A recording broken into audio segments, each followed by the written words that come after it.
right, folks, welcome to the last part of Chapter 10. So this is conics. Now, the motivation initially is imagine if you have two cones standing on each other top to top. If you cut the cone perfectly horizontally, you're going to get a circle. If you cut the cones at a slight angle, turns out you're going to get an ellipse. If you cut the cone parallel, so it doesn't hit the other cone, you're going to get a parabola. And if you cut the cone in such a way that it hits both of the cones, then you're going to get a hyperbola. So we're going to investigate circles, ellipses, hyperbolas, and parabolas. These are all conic sections. Now, I'm going to start doing conic sections by first looking at the Greek history. So the Greek history is pretty simple. They said, here's a point. If we find all points equidistant from that, then that would be a circle. And in fact, if you investigate the formula dxy, comma ab, set equal to a constant called r, lo and behold, you get x minus a squared plus y minus b squared, the square root equals r, and hence the equation for the circle. Now, most of you probably have seen this. I'm not worried if you have before.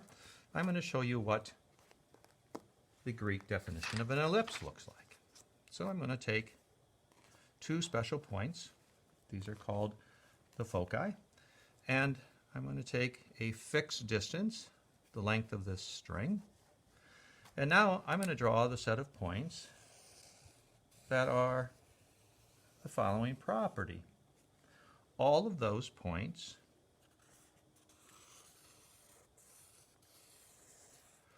are points that the sum of this distance and this distance, d1 and d2, have d1 plus d2 equal to a fixed constant.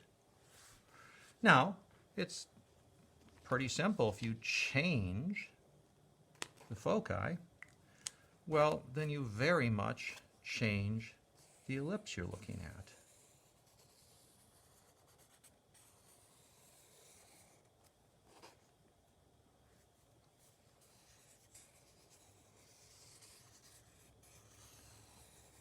So there's an ellipse that has the same distance between the foci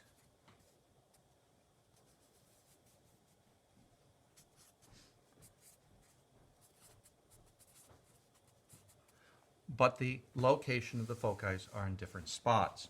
So what's important here is these foci has to be part of the calculation and understanding an ellipse. So let's write down an ellipse, its definition from the Greeks, and let's figure out its formula. So to begin with, I pick a point, x, y. I pick a focus. Now, I'm going to call this one minus C0 and this one C0. And C is fixed. And this distance plus this distance, I'm going to set equal to a fixed constant. Now, it turns out if we declare that d1 plus d2 equals twice a number a, it makes our formula nicer. So first off, I'm going to calculate this distance and this distance. Now, I don't know where x and y lie. I know the distance is going to be x minus the c, or x minus the minus c, but it's going to be the absolute value. But it turns out when we're doing distance formulas, they square, so one of the x distances will be x minus c. I'm going to square it. And one of the other distances will be x plus c, and I square it. But the y will be very easy. That's just going to be y squared. So that's one of the distances. And that's the other distance. So y minus 0 squared will be positive. So even if I'm down here, that takes care of being underside. Whether it's right and left, one of these will be this distance and the other, but when we square, the opposite value goes away. This we're going to set equal to 2a. Now, it's just some algebra to eliminate quadratics,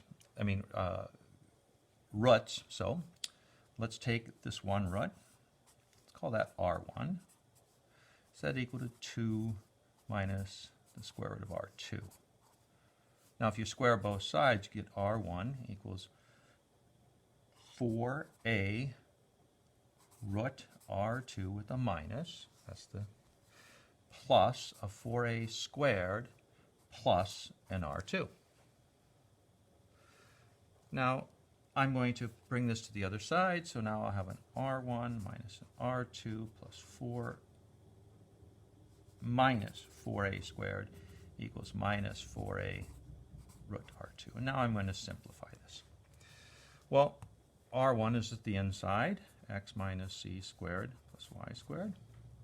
r2 is the other inside, x plus c squared plus y squared, minus 4a squared equals minus 4a root r2.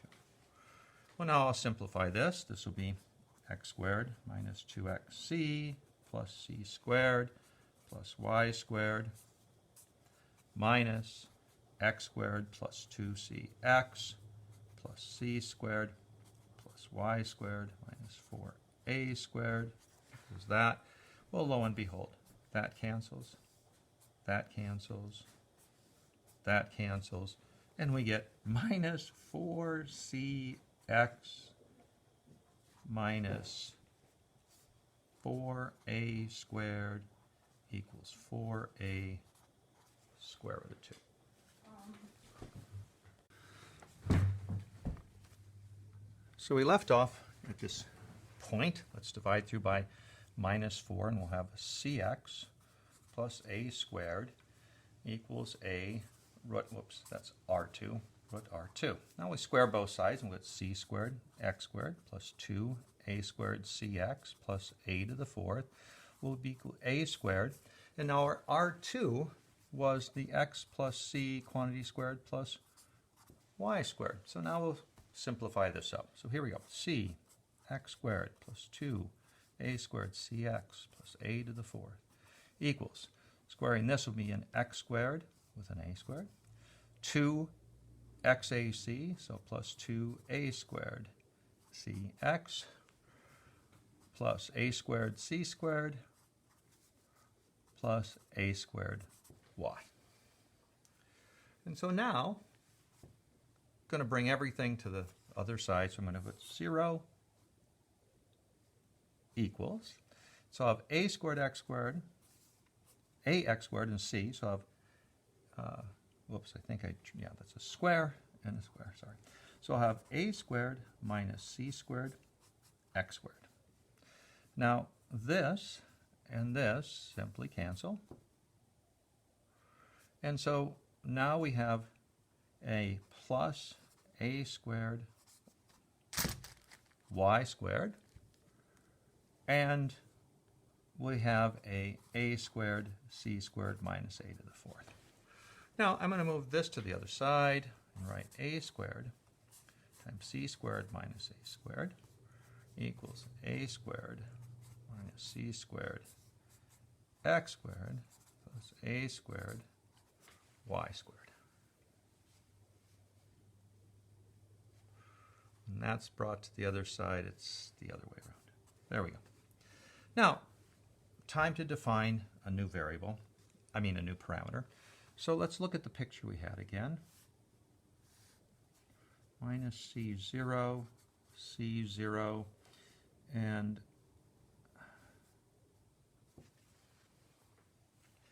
it'd be kind of nice if we had something that kind of had the sense of being a Pythagorean. Well, this picture is not quite the right picture. Let's perfectly center it, because that is going to be 1 point.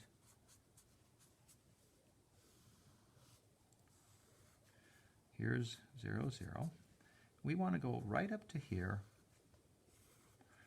And so this is of height b, this is of length c, and since this is of length 2a, this is an a, and that's an a. So we can use the Pythagorean theorem on this particular picture and say that we know that b squared plus c squared equals a squared, which says that we can replace a squared minus c squared with b squared. So we're going to put that here and here. So now we have a squared b squared equals b squared x squared plus a squared y squared. Now we're going to divide through by a squared b squared, and we arrive at the interesting equation 1 equals x squared over a squared plus y squared over b squared. Now what's really neat about that is that when you actually finally draw the ellipse, we know this is height b. And in fact, you can see when you plug in b, it'll equal 1, so x has got to be 0. So here's 0b, 0 minus b. But here's the other amazing thing. We know we use the c's in this length, but what happens is when you put in x equals a, that'll be 1. It turns out this is also a, comma 0, minus a, comma 0, and your c is located there. So by that very nice choice of A, B, and C, the ellipse is completely defined with its focuses, and this is called the major axis, and this is called the minor axis if it's longer. So a lot of people just call them the elliptical axes, whichever one's bigger. Now, one would ask, what happens if A equals B? Well, you brought the focuses together, and you have a circle, and this equation becomes x squared plus y squared equals a squared or r squared. Well, there we go. That's the Greek definition of an ellipse. Turns out what happens is when you cut a cone, you can get this shape. Now, we're going to go back to another Greek definition. Greeks love distances, so I'd like you to think of the following simple picture. Here's a point. We're going to call it 0 minus p, and we're going to put a line through it. We're going to call this the directrix.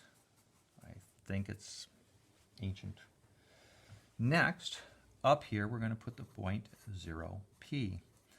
Now, we're going to behave just like it was an ellipse, except we're going to do the following. Any point that we're going to put on this new graph has the relation xy, this distance, d1, we're going to make equal to the vertical distance. So as you move it, this one slides perpendicularly along this.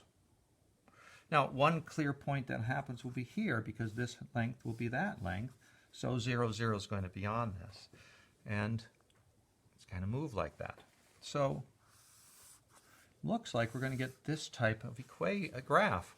So let's write down this fact. That the distance from xy to 0p, which is x minus 0 squared plus y minus p squared, the square root, must equal this vertical distance. Well, this vertical distance is nothing more than this p and y. It's y plus p. So now we're going to square both sides.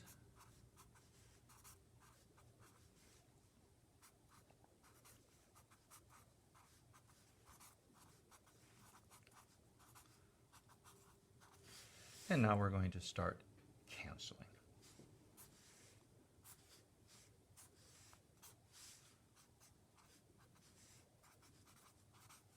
Why, lo and behold, this equation is y equals 1 over 4p x squared. And so the directrix and the parabolic focus are involved in the equation and in creating it. Now, it's interesting. Turns out this focus has a really neat idea, and that is parabolas work really well to collect sunlight to a specific point. Here's one thing that you might practice and find out at home. Do you think you can show that sunlight coming straight in reflects and hits that? Hint, you use calculus. All right, so there's the Greek definition of a parabola. Now, the Greek definition of a hyperbola is a little bit different. So you take focus 1, you take focus 2, you take a point xy, and what you arbitrarily declare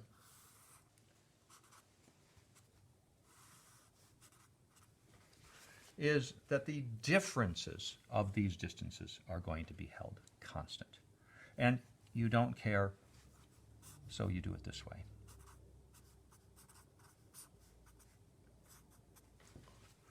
Now, that causes, the opposite value causes some symmetry. So if this picture works,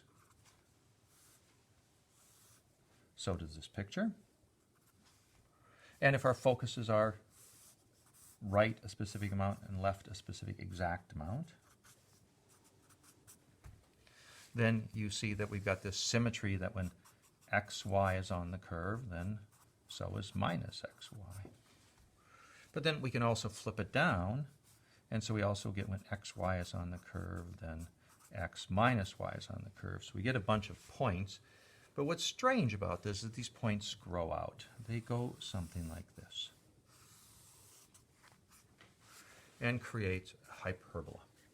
Now, it doesn't take a terrible amount of work working with this equation to be able to find out with the same trickery we did before, identifying A, identifying B, identifying C, very carefully, we can discover that we get x squared over a squared minus y squared over b squared equals 1. Now, that is for a hyperbola whose focuses lie on the x-axis and hence open right and left. If it had been rotated with the point up and down, the equation looks opposite. You end up with y squared over a squared minus x squared over b squared equals 1, and it's located up and down. So you could get a hyperbola that looks something like this. So there are two forms of hyperbolas. Now it turns out both the ellipse and the hyperbola have this really cool fact. So first off, if you begin with either an x squared over a squared plus or minus a y squared over b squared equals 1, this is an ellipse or a hyperbola. I'm going to make a little box. First, I'm going to center it at the origin. And how far do I go right? A. Left, A. How far up? B. How far down? Minus B. And now, I'm going to very carefully say, this box is important to me. Now, why is it important? Well, if it's the plus, we get this ellipse. And if it's the minus, it turns out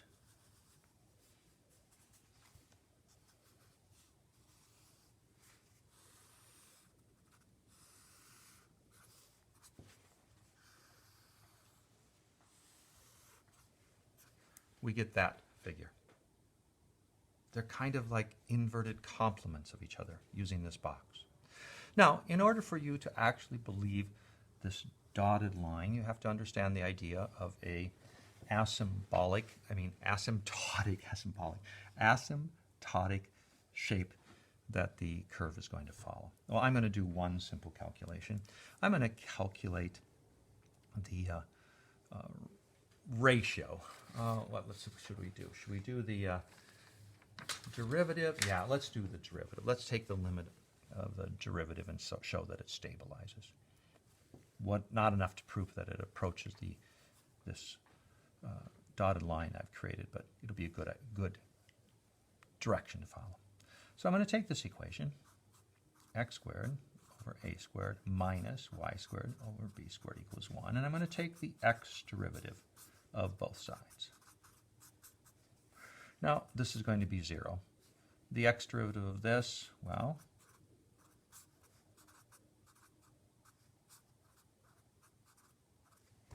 now this is just a normal x derivative, so that'll be 2x over a squared, and this one will be minus 2y over b squared times dy dx. So dy dx is going to be minus 2x over a squared divided by minus 2y over b squared. Invert and multiply. Why I get dy dx is b squared x over a squared y. Now, I'm going to put in a solution here for y. X squared over a squared minus 1 is y squared over b squared. So multiply by b and take the square root. I'm going to put in the positive square root, this one right here. So solving for that y gives me a b squared square root of x squared over a squared minus 1. Now I'm going to cancel the b squareds. And the next thing I'm going to do is pull out an x here, an x out there. So I have an x, I have an a squared. Now in order to pull that x out here, that means a square left, and I have a 1 over a squared, and it means I have a 1 over x squared here. Now, again, these cancel. And now I'm going to take the limit at, that b, I needed to just take the square root. It's only one b there, so there's still a b left in the top. Sorry about that. So now I'm going to take the limit as x goes to infinity on this part, because I took the positive square root here. I'm going to get b a squared, and this will go to 0, so I'll get 1 over a, while I'm going to get b over a, which looks exactly like b over a. It looks like that slope of that line. So here's one justification that the asymptotic behavior of the hyperbola is that it follows y equals plus or minus b over a x. So the ellipse lies within a box. The hyperbola lies outside of the box. Now, going back to your calculus, you guys know, not calculus, pre-calculus, you guys know this equation. You now know this equation, and two forms of this equation.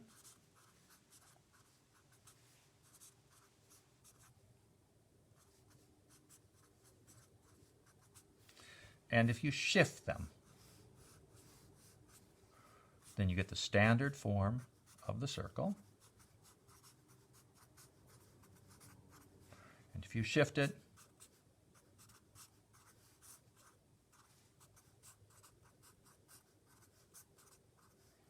standard form of the ellipse. And this one, if you shift it,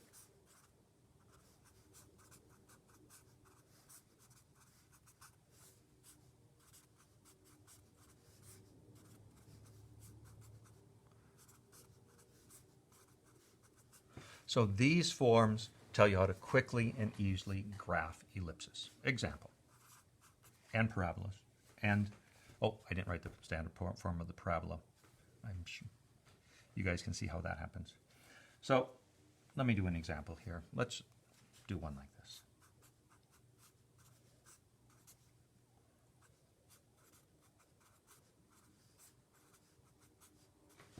Well, we just take a look at this.